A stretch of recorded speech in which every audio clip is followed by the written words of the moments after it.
Is Manchester United making progress, or are they bottle jobs? Manchester United versus Tottenham Hotspurs yesterday finished with a 2-2 draw. And of course, in this, we're going to cover the fan channels reaction show. What are the mainstream media? And is it really that bad looking at the overall table? Listen, at the end of the day, progress has been made no matter what. Rúben Amorim is 5 in a bounce, unbeaten compared to last season. Is this question that I'm going to ask you, is it overreactionary, or have the fans actually raised the standards? Guys, welcome back to the channel. This is Mick Ruby with MUFC Realist TV, giving you my prediction, my reaction, and also reviewing what other fan channels are saying. We're looking at Mark Goldbridge from the legendary United Stand. We're looking at Terrace from the Football Terrace. We're looking at Sam Peoples from the United's People TV, and mainstream media ESPN that hates Manchester United so much. But guys, do not forget to do me a massive favor before we kick on the show. Like and subscribe. Give us a little bit of thumbs up, subscribe, hype this video, and all that jazz.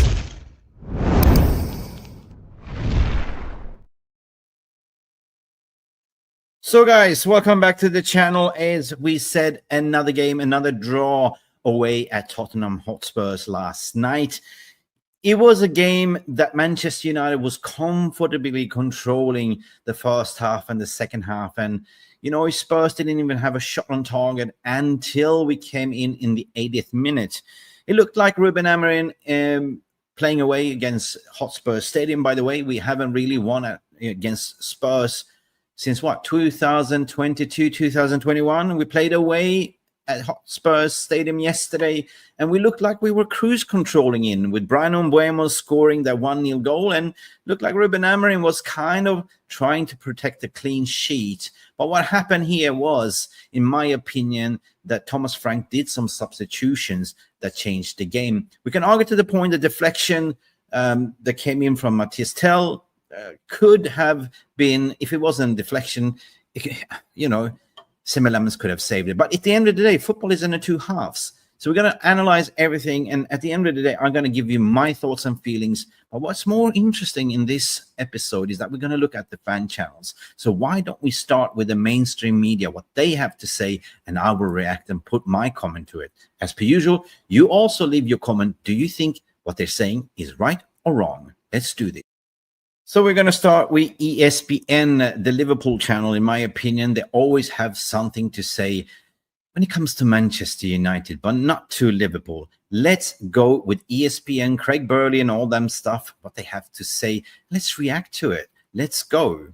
How the narrative of this game has changed in the last 10 minutes. We're all ready to sit here going, oh, what was the point of that? Spurs are really struggling at home. Manchester United get by with one shot on target. And then things go absolutely bonkers in the last 10 minutes. It finishes up 2 apiece. Stevie, what an ending to this game. And I suppose it's Manchester United who are happier, considering it looked like they threw it away right at the end.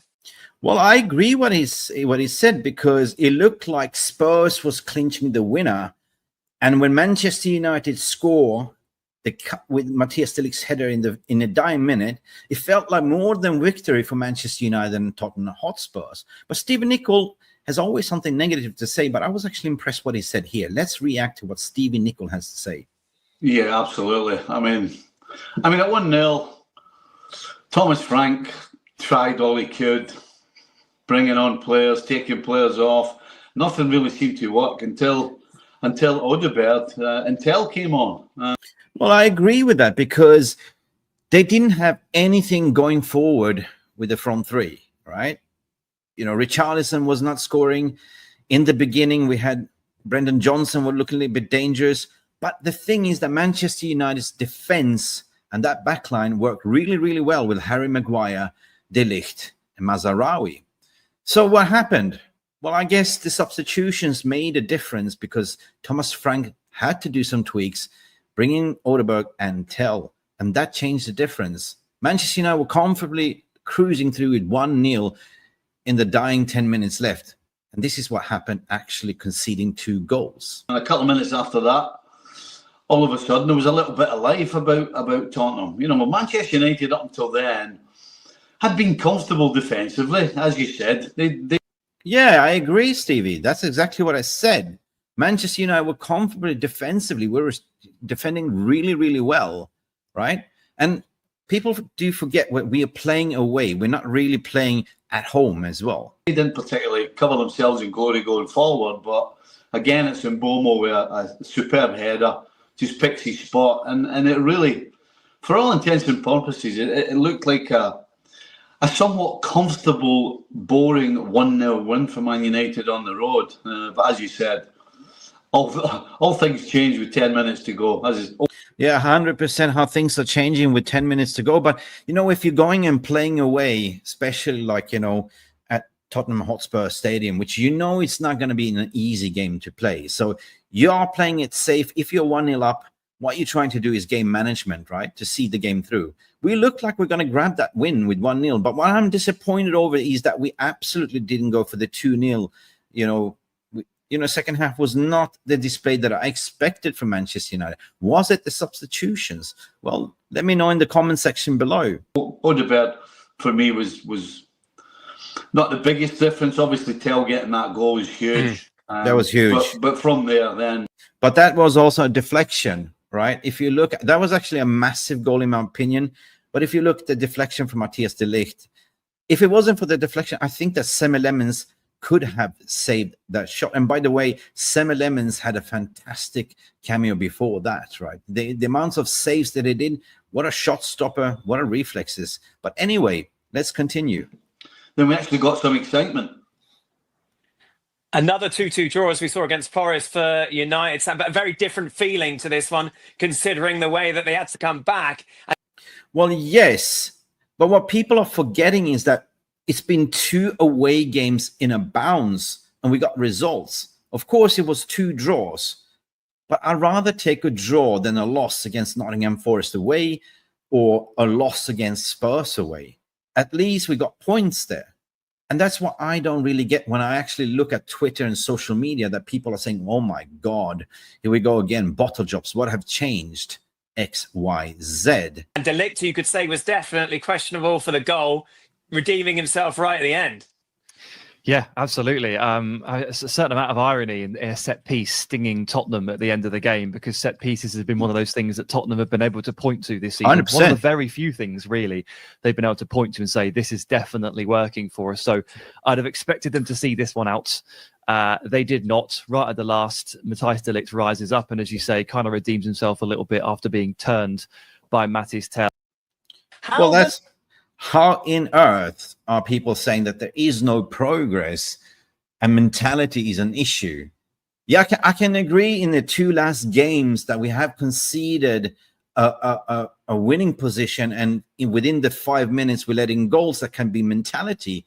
But to come back and get a result, that is mentality as well. That is exactly what happened against Nottingham Forest, exactly what happened against Tottenham Hotspurs.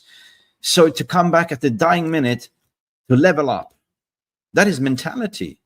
If you compare to last season, if we absolutely went in this position, this team crumbled. This team just bottled it totally. But as per usual, I want to hear your thoughts and feelings, because I want to listen to Terry Lewis from the Football Terrace. Let's bring on Terry, what he has to say. Right. Tottenham bottle it late. United bottled it late. The Bottle Job Brothers, Mud Club membership, atrocious. That's the game. Okay. I'm glad we didn't lose. Me too. I'm glad we didn't. The winning, not winning, undefeated streak continues. Yes, the undefeated streak continues. That is 5 out of 5. Unbeaten for Rúben Amorim. I'm glad about all of that. But overall, that was an horrendous game of football. Was it a horrendous game of football? By both teams. Both sides have got mentality problems. Do we? In what way do we have mentality problems? Playing away and coming back and actually get a point. Both sides have got no bottle, which means they've got no arse. It means bottle means bottle is bottle and glass, which rhymes with arse, which means you've got no arse, which means you shit yourself. And that's what both these clubs do on a regular basis. We're going to break the game down. We're going to go through it in more details. Please like, share, and subscribe. Well, you really agree with Terry is saying here that we don't have a bottle and we're regularly shitting ourselves. I mean, are we now overreacting? Right? Because we are now setting the standards higher because we're not used to seeing winning 3 games in a row and, being unbeaten 5 under Rúben Amorim's tenure. Is that a fan reaction that is overhyped right now?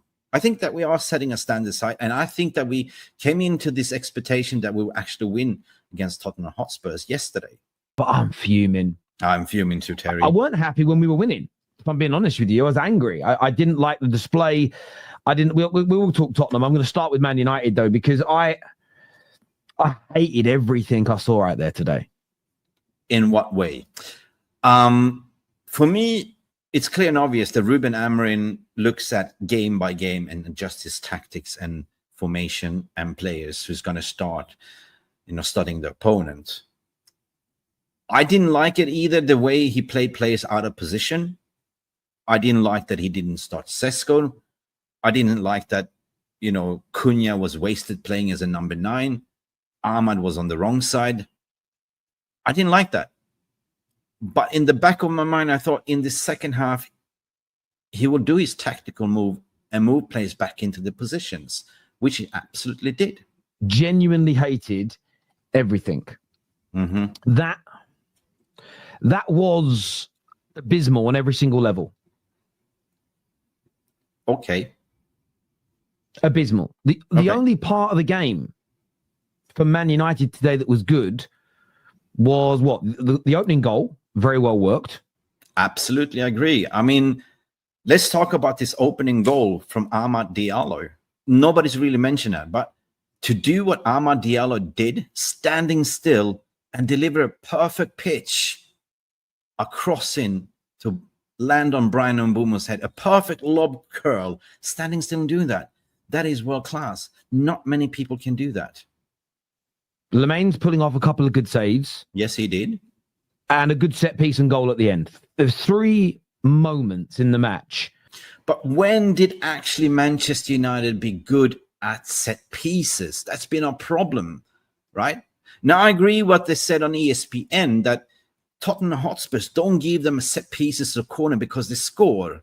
They didn't do that like yesterday. Manchester United scored on a set piece, well drilled by Bruno Fernandes, hitting Matthias de Ligt, and that was such a beautiful header, powerful header, that made it 2-2.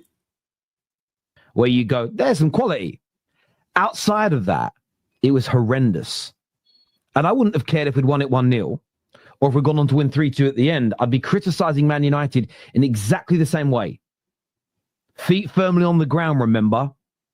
The result, of course, is important. 100% the result is important. Unbeaten in 5. But the performance and these players. Let me just tell you something about these players. Performance, yes, we can look at a performance, but what matters for me as a realist is that you actually either win games or draw games, but not lose. If you're playing away, you're not going to be able to sort of dominate the team on their turf, right? But we actually made it playing away against the likes of, Nottingham Forest. We got a point. Surely we should have won this game yesterday because we were comfortably cruising with 1-0. But you don't win games by just going defensively, right? You can argue to the point that Arsenal are the best team in the league because they have the solid defense. But Arsenal yesterday as well, bottled it as well. So performance can come, but the points matter. Performance, in my opinion, was also the whole team, how they were set up and defend. But yes, we were a little bit lackluster in going forward and we didn't create enough chances. But same thing with Spurs. I get a lot of people come for me. In the football Terrace community, forget the outsiders. I don't give a shit about them. I get a lot of people come for me and they do this whole, you can't say the players don't work hard. Can't say the players aren't trying. Can't say the players aren't giving their all. You can't say the players lack mentality. You can't say the players lack effort. You can't say the players, you can't say they're bottle jobs. Can't say they're not strong. You're not going to say all those things today. But these players are a big problem. I'm talking about the collective. But how? We got rid of the bomb squad. Right. If I collect you wrong, I mean, if I recollect you have been praising this team for the mentalities before, why are you flip-flopping now, Mr. Flores? Big question mark. I'm not having a pop, but I've been listening to you, but surely you're disappointed. Surely you're overreacting straight after the match. But if you think straight the day after, potentially you can see the forest from the trees. But I agree, the mentality is still not there. It's a work in progress. But still, to come back and get a point, I think that's mentality. When Bumo was good, I'm not talking about individuals. Just stop that and let's have a conversation. 2 weeks running. 2 weeks running, this team has conceded 2 goals in the space of 5 minutes. That I totally understand. That is a problem. Now I understand you, Terry. That could have cost us. That's not normal. No. It's not normal on any level. Well, I agree with you. I agree with Terry Flores. It's not normal in any level. So he made sense at the end of this review video, right? So 2 weeks running, conceding in the space of 5 minutes in the second half, that's not normal. That is a mentality. Is it nervousness within the players? Is it how they set up? Is it the pep talk in the dressing room from Rúben? But still, if that was last season, if that would happen last season, we would be crumbled like a cookie in a milk bottle. You know what I mean? So it's not really bottle, in my opinion. So thank you, Terry Flores, and let me know, do you agree what Terry Flores is saying here? What is your thoughts and feelings? Leave your comments below. And let's continue to Sam Peoples before we finish off with the legend himself, Mark Goldbridge. Let's bring Sam Peoples to the stage from United People's TV. Right, full disclosure straight away. I'm frustrated that United dropped 2 points there. That was a game that was very winnable. A paltry Spurs team. Yeah, I agree. Paltry. I agree. Awful going yeah. forward. Yeah, they got a little bit of luck with the deflection with the first goal. Yep. I think the second one was a deflection. At the end, you sort of went from the roller coaster of conceding 2 late goals to De Ligt coming up with a towering header to get United a draw. But United could have and should have won away at Forest. United could have and should have. Well, that's could have and should have, but we are realists, and the result is what it is on the scoreboard. But I totally agree. I mean, there was actually, the first goal was a deflection. Second goal was actually Richarlison, the ball brushed off his head. But there was nothing Semi Lemons could have done to save those 2 goals. So the fact is that we were 1-0 up, and then in the matter of fact of 5 minutes, from the 80 minutes to 85, it looked like Spurs was scoring the winner with Richarlison's header. It looked like it was game over, Red Rover for Manchester United. Won away at Spurs. I'm going to say that's 4 points dropped overall. I know that means we're undefeated in 5, and I'm going to take that forward. Me too. I take that. That was a game that United should have won there today. Right? I think we went there with a very specific game plan, and it completely worked in that first half. And I agree with it. That's why I sort of said in the early, if you back the tape, Rúben Amorim had a specific game plan. He has a specific game plan when he won against Liverpool at Anfield. And that is the changes that we are actually seeing. It's kind of how I said the game, how I felt the game was going to go. Frustrate Spurs, slow it down. Every time we had a throw on, we slowed it down by 10 seconds or so. I heard murmurings of boos at halftime. And that was the tactics. We did that. I'll speak about Mbeumo and Ahmed and the goal that we scored. And then the second half happened, and then kind of just went a little bit off. Nothing really worked in the second half. I know there's going to be a lot of people frustrated at the subs. The subs was that what really happened was the first half, Rúben Amorim set up plays out of position because it worked. We frustrated Spurs 100%. The front three didn't have nothing, no shots on targets. There was nobody in Manchester United's 6-yard box whatsoever.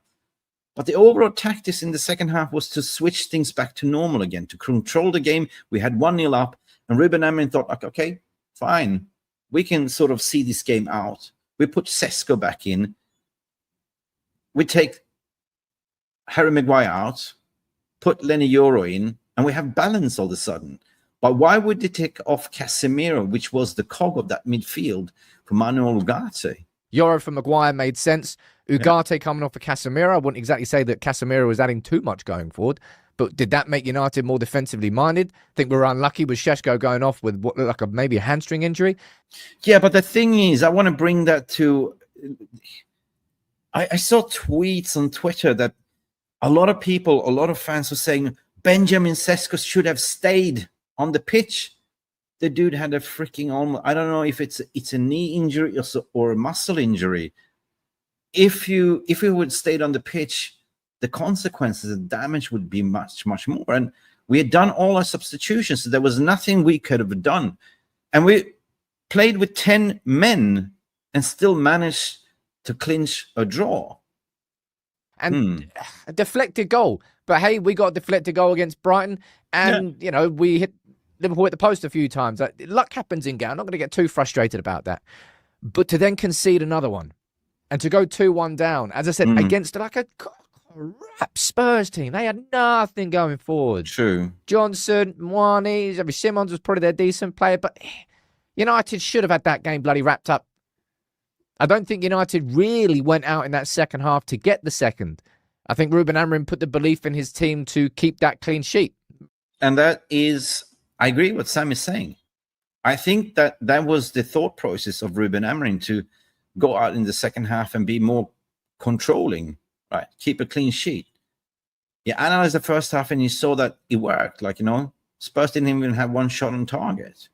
But yeah, sometimes in-game management, sometimes you make right substitutions that works, and sometimes you make wrong substitutions that will end up costing you the game. Bearing in mind, we've only kept one clean sheet this season. Man, yeah, Brian Mbeumo. Still, Brian Mbeumo. So, if we look at the overall statistics, right? Spurs was, of course, dominating because they're on home ground. Spurs had 55% possession. Shots on goal, 10 versus Manchester United, 5. Passes completions was 80 more passes. Expected goals, 0.9 versus Manchester United, 0.77. Now, I think that the XG in the second half went down because it was a totally different picture in the first half. Because defensively minded, I think we did well to defend.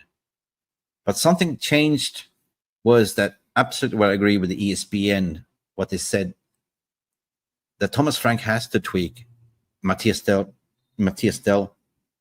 made a difference. But I want to also finish off with the legend himself, Goldbridge, right? So this is the title of the video. What progress? Is there progress, or is this a bottle job? Let me know in the comment section below. And if you made it so far, don't forget to like this video and subscribe if you're new. Let's bring Mark Goldbridge to the stage. Where we pose the question, progress, what progress? Because apparently, if you are negative about that dropped points today against Spurs, you're a moaner. You're a hater. You have an agenda. Apparently, it's fine. It's absolutely fine that. Let me just remind you that the Manchester United fan base on social media, they are like this. Simple. They're never happy. You win games, they're never happy. You drop games, you're never happy. You draw games, never happy. We've done this the second week in a row, not turned up in the second half. We actually did play well in the game. Bruno played well in the game. It's all progress. It's all better than last season. So it's all progress. Everything's absolutely fine, apparently. And you're a moaner if you think not. Constructive criticism is not allowed, and yet Rúben Amorim after the game himself admitted that we've got problems. So, well, even the manager is so in tune, and he can see, and he's so transparent to say post-match we have problems. He knows.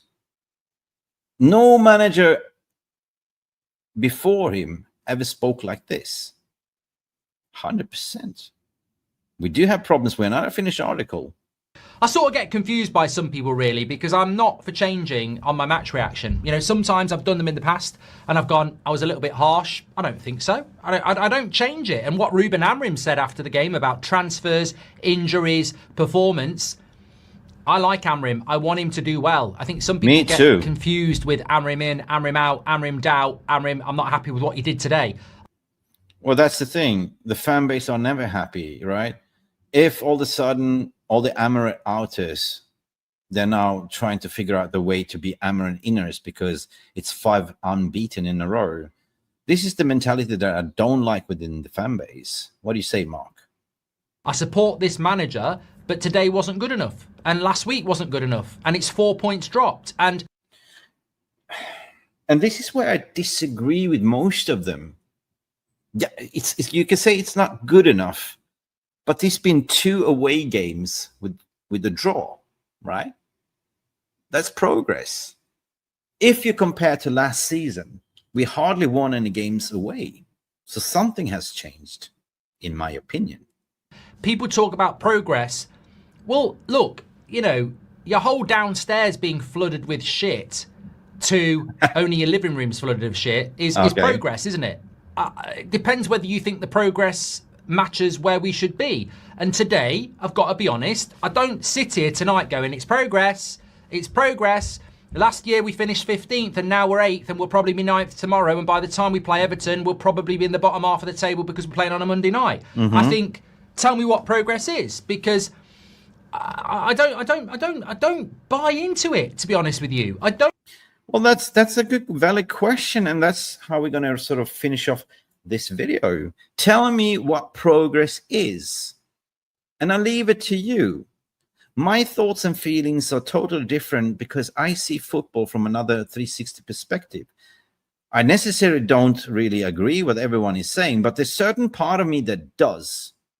I don't think it's okay to sort of concede 2 games in a bounce now, to concede within the 5 minutes to lose the lead. But from a progress perspective, mentality-wise, to come back and to actually score and level up, that is mentality. Now, Terrace said bottle jobs. I agree what ESPN was saying. I agree what Sam is saying. It's frustrating, but it's overreaction at the same time. At the end of the day, you look at the Premier League table. I know it's a false start 10 games in, but look at the standings, ladies and gentlemen, as we are recording this today. The top 2 or top 8, so bloody tight like a camel's ass in a sandstorm. Man United, 18 points. Bournemouth, 18 points. 18 points. 18 points. Spurs, 18 points. Sunderland, 18 points. City are playing today, 19 points against Liverpool. So that is going to be interesting to watch. And Arsenal bottled it yesterday by playing a draw against Sunderland. And if you want to know what progress is, Man United beat Sunderland away in my memory.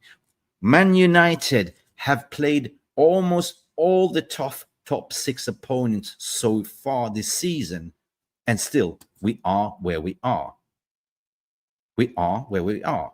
Well, others, if you look at what happened yesterday, like Arsenal, drew away against Sunderland. So you let me know, is this raising the standards that creates this overreactional? Is it delusion? Or is it actually progress, what we're seeing under Rúben Amorim? Anyway, guys, I want to hear your thoughts and feelings. As per usual, do not forget to do me a massive favor, like. We're going to say what Rúben Amorim said. The perfect storm is coming. We have been suffering, but in my opinion, I definitely see progress. But however, it is international breaks, and we do have a couple of fixtures at home games away that we're also going to play until the Christmas. So if Manchester United can win a couple of games, if you absolutely look at the Premier League table, it is a chock-a-block when equally 18 points. That is doable, people, right? Let me know in the thoughts and feelings below. It's time for me to say goodbye. It's time to send it. Goodbye. God bless and glory, Manchester United.